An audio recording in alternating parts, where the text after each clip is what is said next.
Insonni barakasini o'chiradigan omillardan biri mana shu va'dasiga bevafolik, vafo qilmaslik.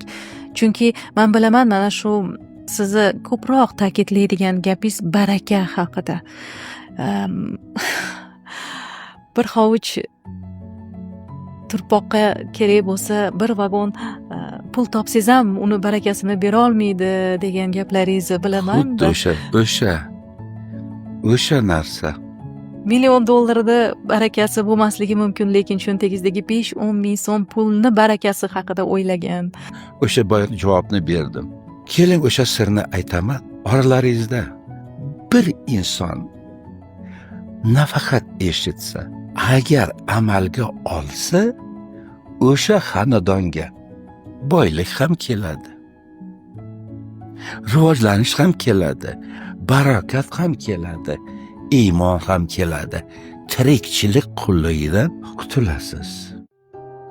Tez kunda Ra'no Mo'minova YouTube kanalida. Vaqt qadri kuzatib boring.